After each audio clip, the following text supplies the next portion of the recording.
curse words out and replaced it with other words. Oh wow, that's so awesome. You can play it around people. You can play it at a party, and you ain't got to worry about he's about to say the F bomb. Right. Turn it down. Okay, now he's clear. Turn it up. Right.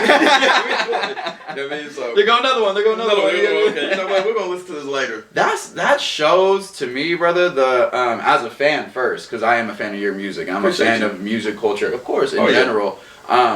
Because a lot of days the clean version will just bleep it out, right? Or it'll just go silent. But the fact that you took the time and you were like, no, I still am creative enough to use a different word to keep everyone comfortable. And if you want to hear what I originally wrote, I got the dirty version right here for you too. Oh yeah. That's awesome, bro. It sounds like you don't even really have a demographic age audience you're trying to hit. You're trying to touch everybody. Wow, that's awesome, brother. That's awesome. To keep it 100, because that is the single that just dropped. My verse is clean. You feel me? The hook is clean. My cousin's verse is dirty. I mean, I'm trying to get him to be on the clean level, but he a hood cat. He been through a lot of shit. So that's how he expresses. Brother, I was in the studio the other day. Yeah, got it. That's how he expresses his self. You feel me? So that's the only song on there that's lightweight, dirty. But everything else is smooth and clean. Just to keep it 100, we're gonna tell you 100 is the one to look out for. It slap. Oh yeah, so yeah, it slap. You know, you can find that on Spotify. Out now. Yeah, out now. Go play and stream 100 out now on Spotify, Apple Music, YouTube, iTunes, YouTube, every music platform that you could think of. Every social music platform that you could play. And it's just Black and Mild. Black and Mild. Yep, that's it. Oh wait, on the number one, not 0NE. Number one. Then 100 with 100, just so you know about it. Yeah, just to clarify of what it truly is, because we need them streams. And the video coming out soon? Video coming out soon, you know what I mean? So I got somebody very special that's gonna do the video, you feel me? So I have some shit in store, you know what I mean? Absolutely. You feel me? Because we've been holding back this music for a long time, man, for a long time. So now it's just either we gonna do it or we not gonna do it, you feel me? So I already told my wife, I damn near told everybody, I'm about to push this to the farthest extent, you feel me? So stay tuned, guys, because it's about to pop off. Stay tuned, guys, because it's popping off. Here, there, everywhere. Near you. Right? Near you, away from you, it's coming. That's what's up, brother. Hell yeah. Did you always want to do music when you were younger, or was it something like a passion that reignited in you as you grew older? That's a good question, brother.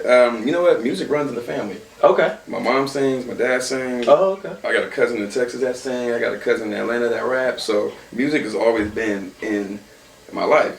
I started off playing ball. You feel me? So I was trying to go pro. Yeah. And then that didn't pan out. So I fell back on music. And the funny thing is, how I got into music is I started to write about food. So really, and everybody at West High at the time when I was going to knew it. So every song that I came out with, I would flip it. Like when Pharrell and them came out with Grinding, I put that into a food song. So I done named everything on the Burger King menu and made it sound so good. Really? So I started off with doing food, and eventually it led to other outlets. So yeah, so that's how I started. Yeah, that's crazy. Can we find that song anywhere? Or is that like This was way before I even knew what Pro Tools was. Right. You feel me? Or how to get into this. It was just like, I was fun 16. little hobby. That turned into a passion later on. Yeah, sure did. When did you start taking it seriously? When were you okay?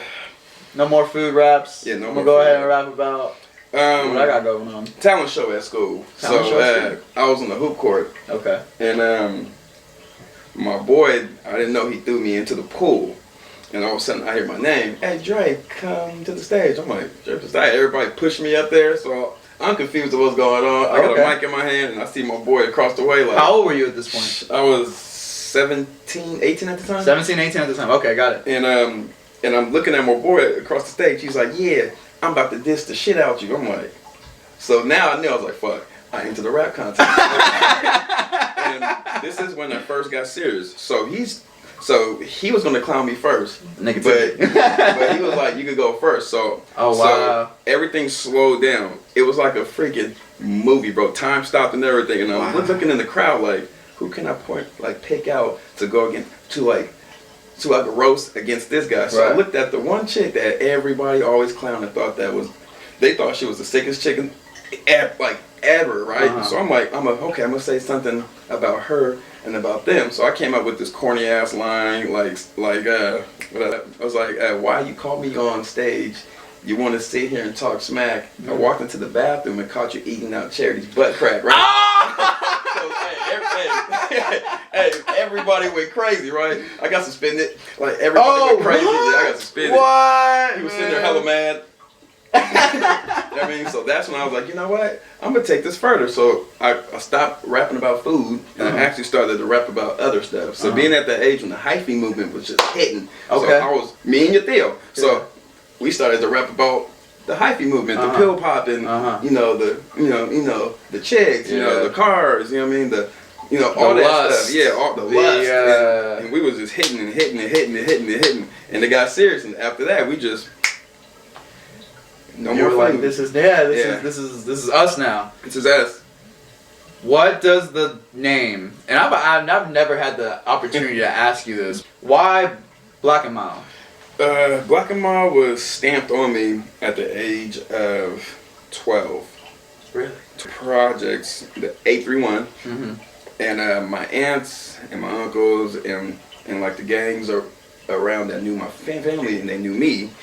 They started off with Andre the Giant because I was tall as a kid. I was hella tall. Really? Okay. And then eventually they was like, man, he's like, hey, Brad, you look like a Black and Mild. Tall, black, and skinny, but you're mild. I'm like, fuck it. Wow. And that stuck. Ever since then, that's what they call me, Black and Mild. Oh wow! So I just ran with it. I'm like, you know what? That's my stage name.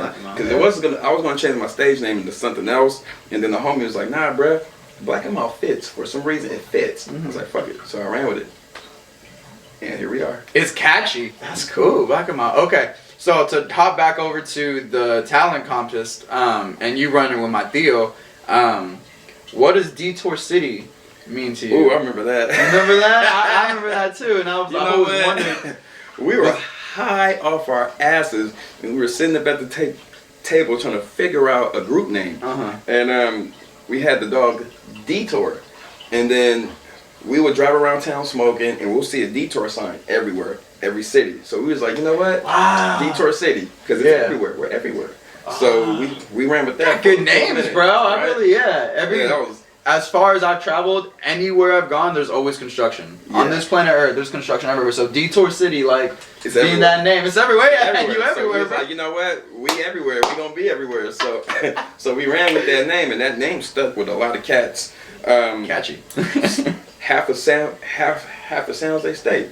That's Detour City. Detour City. Santa Clara University. That's Detour City. Santa Cruz. That's Detour City. You feel me? So a lot of people, not like millions of people, but a lot of people know who we are. Enough to know who we are. You feel me? And they still do. I still got partners from back in the day like, hey, so when Detour City coming out with another track, I'm like, bro, we ain't been Detour City. Since a lot of us fell off, not as far as falling off as friends. As friendships, but just as artists. Artists know, Zeke had kids and got married.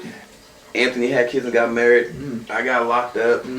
Jason, who knows where he went, and Gus moved out. So it was just a lot, you feel me? So dang, that was a lot of members in one group in the beginning. One group. Wow. But Gus and Jason weren't officially a part of the group. They're family, and they hopped on tracks. It was cool. But they weren't officially a part of the group. The main cast was just me, E, and LaDon, and that was it. You feel me? So once that broke apart, you mean it was just like, okay, shit, what to do next? Go with the times, right? Times, yeah. Did you, when you were locked up, how long were you locked up for? A year. A year. Were you still writing? Oh, yeah. I was mad at the motherfucker. I was in there writing all kinds of death threats and shit.